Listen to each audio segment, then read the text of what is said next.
Senhor, meus queridos ouvintes, seja convosco. Gostaria de meditar na palavra de Deus, Isaías 53 e o verso 4, que nos diz assim: verdadeiramente Ele tomou sobre si as nossas enfermidades e as nossas dores, levou sobre si, e nos reputamos por aflito, ferido de Deus e oprimido. Amigos ouvintes, este texto sagrado, sendo escrito pelo profeta Isaías, conhecido como o profeta messiânico, aproximadamente 740 anos antes do nascimento de Cristo, ele estava falando que Cristo viria, e que ele levaria sobre si as nossas enfermidades e as nossas dores. E aí do outro lado, quem sabe você está nos ouvindo, você pode nos indagar: mas se Cristo levou sobre si as nossas dores e enfermidades, como nós, no século 21, ficamos doentes? Não estamos isentos da enfermidade. Mas vamos alinhar esse texto sagrado a outro texto sagrado, num estudo sistemático, para nós entender e compreender realmente a finalidade das Escrituras para a salvação. Não pegando esse texto aqui, como muitos pregadores da prosperidade, pregadores triunfalistas, que pegam esse texto e distorcem esse texto para arrancar dinheiro dos ouvintes. Vamos ver o que a Bíblia realmente diz. Aí eles usam este texto e diz: Cristo levou sobre si as nossas dores, as nossas enfermidades. Você não pode mais ficar doente. Você tem que determinar.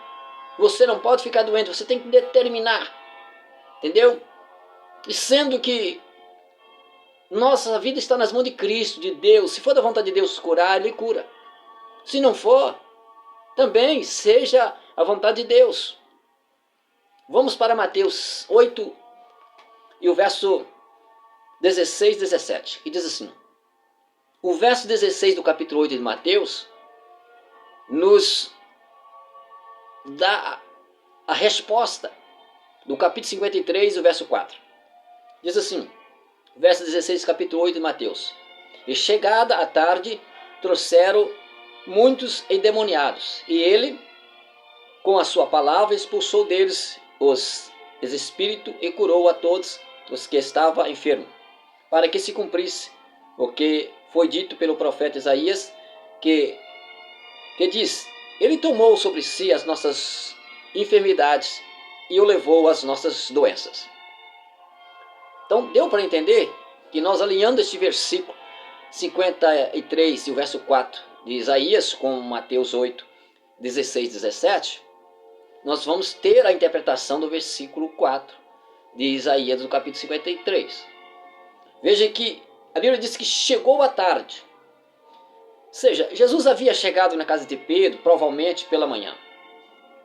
E quando Jesus chega na casa de Pedro, a sogra de Pedro estava acamada, estava febril, estava desanimada, sem disposição para fazer nada. Quando um pai de família e uma mãe chega a estar acamada, é porque o negócio não está bem. Porque o pai de família e a mãe de família, ela tem as suas responsabilidades. Então, quando ela chega a ficar acamada, porque não está bem. Quando Jesus chegou lá, ela estava febril. Certamente o vilarejo onde Pedro morava sabia que a sogra de Pedro estava febril, estava doente, estava acamada. E Jesus chegando ali, Jesus toca na mão da sogra de Pedro e a febre o deixou. E a Bíblia diz que ela levantou e passou a servir os que ali estavam na casa. Aí a Bíblia disse que, chegada a tarde, ou seja, quando Jesus curou a sogra de Pedro, e todo aquele vilarejo onde estava ali localizada a casa de Pedro, ficaram sabendo que Jesus estava na casa de Pedro. E a notícia logo percorreu que Jesus havia curado a sogra de Pedro. Aí eles saíram, todos os vizinhos saíram pelas vizinhanças e começaram a buscar em busca de pessoas enfermas, de pessoas possessas de demônios, e trouxeram até Jesus. E quando trouxeram até Jesus, a Bíblia diz que, no verso 16 do capítulo 8 de Mateus, disse: e chegada a tarde, trouxeram muitos, não foi pouco, foi muitos, endemoniados, e ele com a sua palavra expulsou deles os espíritos, e curou todos os que estavam enfermos. Se cumpriu a profecia de Isaías, todos que estavam enfermos foram curados nesta ocasião. Então deixa bem claro a Bíblia Sagrada, sem fazer rodeio, que ele curou todos aqueles que vieram naquela ocasião, naquela tarde, na casa de Pedro, e que todos foram curados naquela ocasião, e todos foram libertos naquela ocasião. Então se cumpriu que Cristo levou sobre si as nossas dores e as nossas enfermidades. As nossas de quem? Daquela multidão que veio ali na casa de Pedro. E agora, irmão Hélio, século 21, nós podemos estar enfermos ou não? É claro que sim, meu queridos ouvintes. Nós estamos sujeitos à enfermidade, qualquer um de nós, tanto cristão como não cristão. O sol veio para todos. Vamos ver o que disse em Gálatas capítulo 4, verso 3 a seguir. Diz assim: e vós bem sabeis que primeiro vos anunciei o evangelho estando em fraqueza da carne, ou seja, enfermo na carne. Então veja bem, quem está transmitindo esta mensagem para nós aqui é o apóstolo Paulo, o apóstolo das prisões, das cadeias, o apóstolo do gentio. Ele entra na Galácia e anuncia o evangelho de Cristo, estando enfermo no seu físico. Aí nos mostra a grandeza de Deus, a proteção de Deus para com os seus filhos. E que nenhum dos seus filhos está isento de passar por enfermidades. Veja que ele disse no verso 3 do capítulo 4 de Gálatas, ele disse: e vós mesmos sabeis que primeiro vos anunciei o evangelho. Ele disse: vós mesmos sabeis, os irmãos da Galácia, que primeiro que vos anunciei o evangelho estando em fraqueza na carne, ou seja, estando enfermo. Eu anunciei o evangelho a vocês. A história disse, segundo os estudiosos, que Paulo sofria por uma conjuntivite crônica. E aquilo, quando atacava aquela conjuntivite crônica, principalmente na época de frio, e provavelmente ele chega na Galácia, certamente estava muito frio, e atacou a sua renite crônica, a sua conjuntivite crônica. E aquilo, quando uma pessoa está desta forma, as pessoas não querem se chegar perto, porque os seus olhos se tornam prastosos, e as pessoas não querem chegar perto, não querem tocar, não querem conversar. Mas Paulo está dizendo: vós mesmos sabeis, irmãos da Galácia, que quando eu anunciei o evangelho a vocês, eu anunciei em fraqueza da carne, porque eu estava enfermo. Eu estava enfermo, mas anunciei o evangelho a vocês. O verso 14 ele diz: e não rejeitasse e nem me desprezasse. Veja, e ele está dizendo: olha, vocês não rejeitassem nem o evangelho e nem a mim, e nem desprezassem o evangelho e nem desprezassem a mim que estava enfermo. Quem sabe por causa da sua conjuntivite crônica, que ficava pastosa os seus olhos, que as pessoas não se achegam perto, querem se afastar. Mas os irmãos da Galácia acolheu o apóstolo Paulo. Ele disse, e não rejeitasse nem me desprezasse. Isso que era uma tentação. Ele disse, visto que isso era uma tentação no meu corpo, na minha carne. Seja, essa tentação vinda da parte do inimigo para assolar a vida de Paulo, para tentar frear Paulo, para tentar puxar o freio de mão do evangelho na vida de Paulo, para que Paulo se calasse, para que Paulo cruzasse os braços, para que Paulo não fizesse mais nada para Cristo. Como ele disse em 1 Coríntios capítulo 16, o verso de número 9, porque uma porta grande e eficaz me abriu, mas porém são muitos os meus adversários. Aí ele está dizendo que era uma tentação na minha carne. Então essa tentação vinha da parte do inimigo da nossa alma, do tentador. Aí ele disse, antes me recebeste, veja bem, antes me recebesse como um anjo de Deus. Veja que não houve acepção daqueles irmãos da Galácia quando Paulo chegou ali, enfermo, para anunciar o evangelho. Eles receberam de bom grado. Aí ele está dizendo, Paulo está dizendo, olha, vocês me recebeste como um anjo de Deus, como Jesus Cristo mesmo. Vocês me receberam, sem fazer acepção, mesmo eu enfermo. Então, um cristão, ele está sujeito a estar enfermo. Mas isso não de lhe dar, aleluia, condições de parar, mas sim de continuar a caminhada. Pois todos nós estamos sujeitos a estar enfermos, meus queridos ouvintes, amados. Veja o que diz 1 Timóteo, capítulo de número 5, o verso 23. Primeira Epístola de Timóteo, capítulo 5, e o verso 23, que nos diz assim, não bebais mais água só, mas usa um pouco de vinho por causa do teu estômago e das tuas frequentes enfermidades.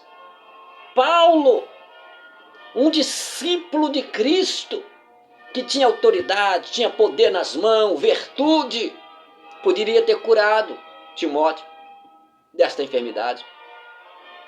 Ele orou por muitas pessoas e curou, mas neste ponto aqui, ele não orou para que Deus curasse. Certamente Deus estava permitindo, para a glória dele, Paulo conhecendo a cultura judaica, porque na cultura judaica, naquele tempo, não havia saneamento de água purificada para beber.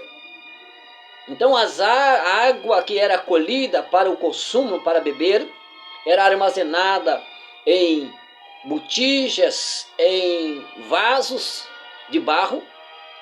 E sempre quando você pega a água da chuva, do rio, ela vem com algumas impurezas dali da própria água, né? Então quando ele bebia aquela água, desta forma, ela causava dor no seu estômago. Atacava mais a sua enfermidade que tinha no seu estômago, como Paulo diz, a sua frequente enfermidade.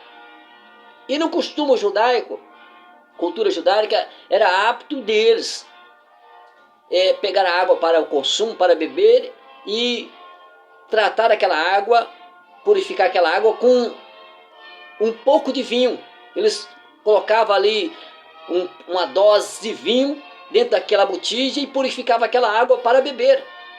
O ponto é que Paulo vai dizer Timóteo, não beba só água só, mas toma um pouco de vinho. Porque Timóteo estava bebendo só água sem tratamento e estava causando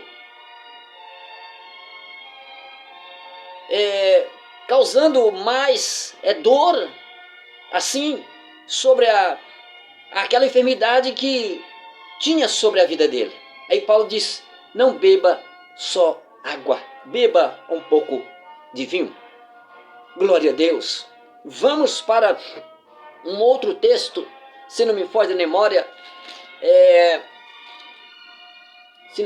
acho que é 2 Timóteo 4, 2 Timóteo 4, se não me foge da memória, e o verso, acho que é número 20, que disse que Paulo havia deixado Erasto, ficou em Corinto, e ele havia deixado um outro discípulo dele em Mileto, e que esse discípulo também, que ele havia deixado em Mileto, que eu não me lembro o nome dele agora, ele também estava doente.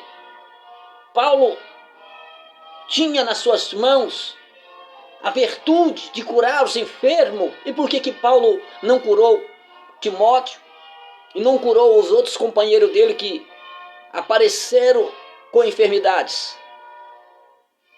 Como é que nós vamos pregar hoje e dizer que o cristão não pode ficar enfermo, sendo que os próprios discípulos de Cristo passaram por esse processo de enfermidade no físico? Se Jesus quiser curar, eu creio no milagre de Jesus. Se Jesus quiser curar, Ele cura. Mas se Jesus curar, eu continuo louvando a Deus. Se Jesus não curar, eu continuo louvando a Deus da mesma forma. Veja o que disse em Filipenses capítulo 2 e o verso 25 a seguir. Filipenses 2 e o verso 25 a seguir. Vamos ver que nos diz assim, 2 e o verso 25. Julgai contudo necessário mandar-vos Epafrodito, meu irmão e cooperador e companheiro nos combates, e vos enviando para prover as minhas necessidades. Este cooperador aqui, Epafrodito, cooperador e companheiro do apóstolo Paulo, a igreja de Filipenses sempre enviava ele para levar algumas oferta a Paulo, e levava a notícia da igreja, e Paulo também mandava ele trazer notícia também do apóstolo Paulo a esta igreja. Aí ele está dizendo, no versículo 25, ele disse que nas minhas necessidades, né, enviando para prover as minhas necessidades. Certamente eram as ofertas que ele levava, né?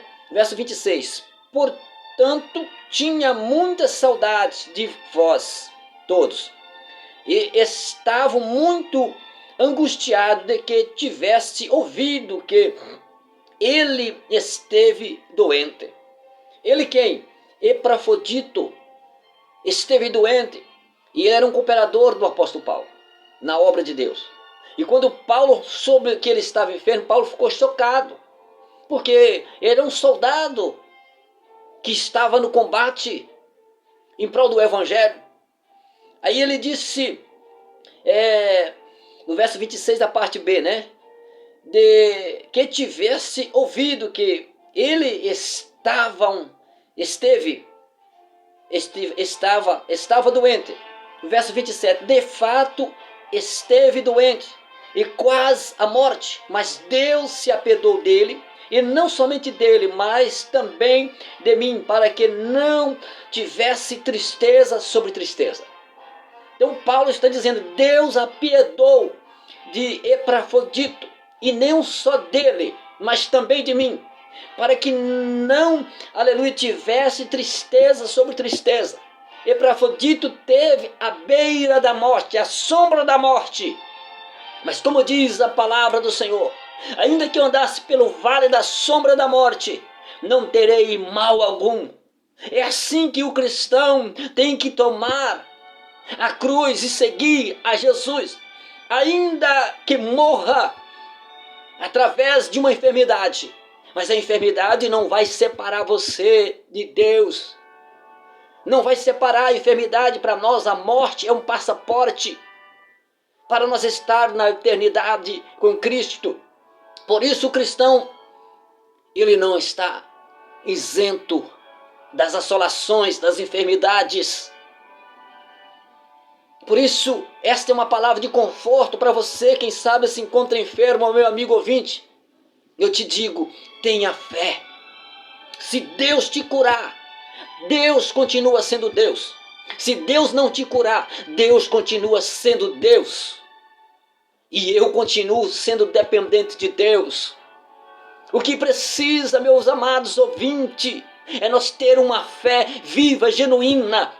Como disse o apóstolo Judas, ele disse que nós devemos batalhar pela fé que uma vez nos foi dada. Uma fé não fingida, uma fé genuína, uma fé viva, uma fé, aleluia, como disse em Hebreus capítulo 11 e o verso de número 11 e o verso 6, que diz assim: ora, sem fé é impossível agradar a Deus.